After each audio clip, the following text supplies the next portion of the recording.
I thought if I stayed quiet long enough, it would forget me. I was wrong. Some stories don't stay buried, especially the ones recorded in rooms that were never meant to be opened. This isn't a creepypasta. It's not a rumor. And it's definitely not fiction. This is something I lived through. Something I survived. Back then, I was just a studio assistant. I kept my head down and did what I was told. But one night, I heard something I wasn't supposed to hear. Saw something I was never meant to see. I walked away. Stayed quiet until now. Because silence doesn't protect you. It invites it back. And if you're listening to this, I need you to remember just one thing. It started with a reel, and it ends with a name. I used to work for Diddy Combs. Back when the beats were still running like blood through those mansion walls. I wasn't anyone important, just a sound tech. The guy who spliced vocals, labeled reels, and cleaned up reverb after the artist left for the night. The only reason I'm even talking now is because I was there when the girls vanished. When Diddy's daughters stopped showing up on the red carpet, stopped posting selfies, stopped smiling like they were part of something. No one noticed it at first. They had always been photogenic. Twins Violet and Riley, then Blake. Red carpets, matching outfits. One time, Diddy had them walk through a music video shoot like it was a damn debutante ball. Everyone smiled. Everyone posted, then nothing. At first I thought they were just laying low.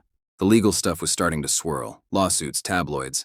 A strange Homeland Security raid none of us were allowed to talk about. But then I remembered something from the year before. The thing that really chilled me. Kim Porter died. And everything changed. I was in the studio that day. October 2018. The Vault, we called it. A sub-level studio beneath Diddy's Holmby Hills estate.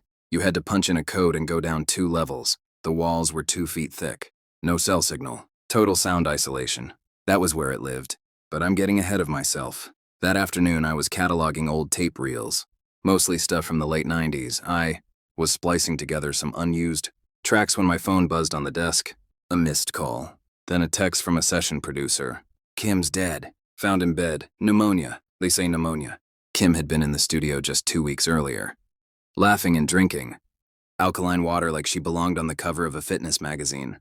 I didn't believe it. Neither did the daughters, though they never said it out loud. The day after her funeral, I showed up at the studio and found the booth below. It was locked. I'd never seen it locked before. Diddy didn't even record down there anymore. It was more like a trophy room for his legacy. But that day it was locked tight. 2 hours later, he came in through the side entrance wearing sunglasses indoors. He didn't say a word to me. He just walked straight to the vault door, punched in the code, and disappeared inside. He stayed there for 4 hours. When he finally came out, he looked drained, like something had taken a piece of him. He handed me a tape case and said, "Don't label this one." I looked at the case. It was black velvet, lined with a red wax seal. No writing, no artist name, just a strange burn mark on the side, a symbol I didn't recognize. It looked ancient, almost like an old script from a language that didn't exist anymore. He said, "Put it on the top shelf behind the others. Don't touch it again." So I didn't, until now. The rest of the story, the disappearance of Blake Combs, Riley Combs, and Violet Combs, the leaked memoir, the beat that came back to haunt them, it all connects to that one damn tape. I wish I had burned it when I had the chance, but I didn't. I slid it behind a stack of old Busta Rhymes reels, top shelf in the vault, exactly like he told me. No label, no metadata. Just that strange velvet case and a feeling I didn't want to admit, like something was watching me, even as I walked away. I tried to forget about it. Went back to work cataloging older sessions upstairs, playing background beats on a loop to distract myself. I figured whatever was on that reel, it wasn't my business. Just another secret in a place full of them. But later that night, something changed. It was close to midnight when I noticed it. A low hum vibrating through the floorboards. Not music, not interference. It sounded like pressure building behind a wall, like something too big trying to breathe in a space too small. I muted the monitors and listened harder. It was coming from downstairs. Now, I've been in a lot of studios. I know the way equipment settles, the way wiring can buzz when it's running too hot. But this wasn't mechanical. This felt alive, and it was coming from the booth below. The one room no one had touched since Kim's funeral. I told myself I was being paranoid, but I still went down. That hum had a pull to it, like it wanted to be heard. The vault door was open. I know for a fact I locked it earlier. I stepped inside. The first thing I noticed was the temperature. The place was freezing. Not air conditioning cold, something deeper, like a cave that hadn't seen sunlight in years. My breath hung in the air like smoke, and we were underground. No vents, no windows. Then came the silence. Not just quiet, actual silence. The kind that makes your ears ring because your brain is trying to fill in the gaps. I clapped once. Nothing came back. The sound just vanished. The console lights flickered on. No one had touched the master switch. The tape deck was spinning, except there was nothing loaded in it. That's when I heard the voice. Not through the monitors, not through headphones, right behind me. Low, clear, spoken, just loud enough to reach inside my skull without touching my ears. It sings through blood but listens through bone. I turned around, expecting, hoping to see someone messing with me. But there was no one. Just me, the flickering LEDs, and the cold. I was halfway to the door when I heard a second voice. Quieter than the first, hiding beneath it like a harmony. It was a woman, familiar. Kim! Not like she was standing in the room. More like her voice had been stitched into the air itself. If you're hearing this, it's already watching. That was enough. I didn't wait to hear anything else. I grabbed my bag, shut the vault door, and left the house without logging my hours. I didn't care. Something was wrong in that studio, and I knew better than to stay once the music started playing itself. The next day, I told my supervisor there was an equipment issue in the booth below. She laughed and said, "That room's just ego and ghosts. Don't worry about it." I quit that night. I sent the studio manager a text. No explanation. Then I walked away. 3 days later, a package arrived in the mail. No return address. Just a manila envelope and a typed note on bad boy letterhead. You didn't hear the tape. You didn't see the vault. You don't know the name. The truth was, I didn't know the name. Not then. But the daughters did. Months passed after I quit. No one from the studio reached out. Diddy went silent. The vault stayed locked. Still, what I'd seen and heard never left me. Not the tape. Not the whisper. Not Kim's voice riding beneath the air like a warning. About 6 months later, I heard from someone I never expected. Violet. She messaged me through a burner Instagram account. Just one sentence. "Did you ever hear the reel labeled in red?" I didn't reply. I didn't want to be pulled back into it. Then another message came. This one had a photo attached.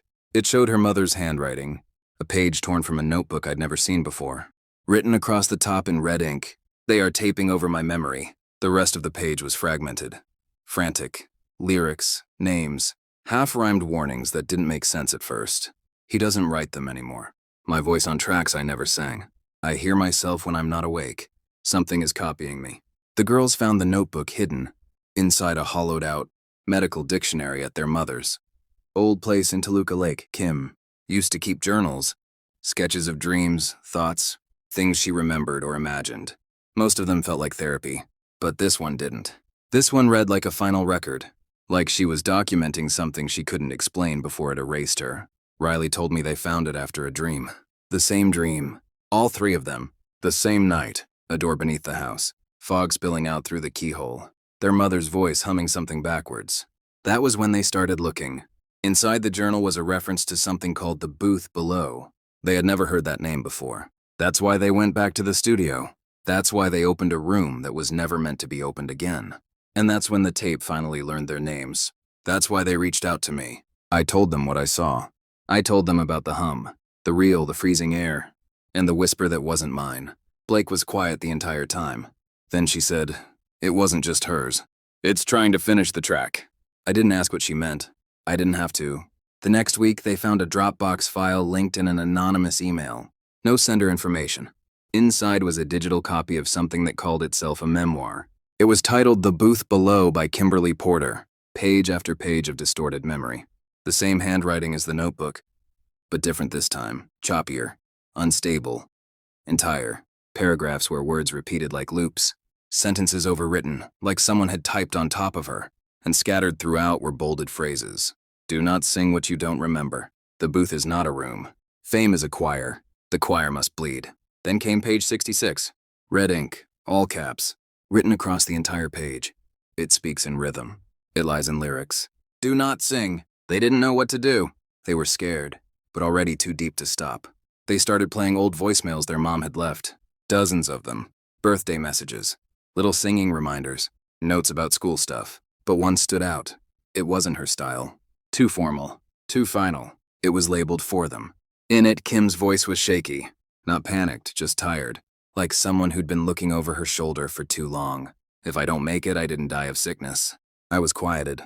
Not murdered. Not pneumonia. Quieted. There's something in the booth. It's not human. I heard it first in the headphones before I saw it in him. It feeds on worship, and music is worship. There was a pause. Then she whispered, "He doesn't know its name, but it knows his." The voicemail cut off, but if you boosted the volume at the very end, you could hear something buried under the static. A voice, not hers, not Diddy's. Something old, smooth. And it said, "When blood betrays, the fog obeys. Sing, little air, sing." I thought that would be the end of it. I told them everything I knew. Warned them to stay away from the vault. From the real. From the rhythm. But they didn't listen. They went back. Blake still had the code to the house. Diddy hadn't changed it. Maybe he didn't think he needed to. Or maybe he knew no one would come back. Not after what Kim wrote. Not after what she whispered into that tape. But blood pulls hard. And silence doesn't sit well with daughters left behind. They went in together. Blake, Riley, Violet. No bodyguards, no phones. Just a keycard and whatever truth they thought they'd find. It had been years, but the house was exactly as they remembered it. Too clean. Too quiet. Lights still on timers. Air stale like it hadn't been lived in, just preserved. They made their way to the lower level. Past the wine cellar. Behind a false panel in the wall. Same keypad, same code. The door hissed open.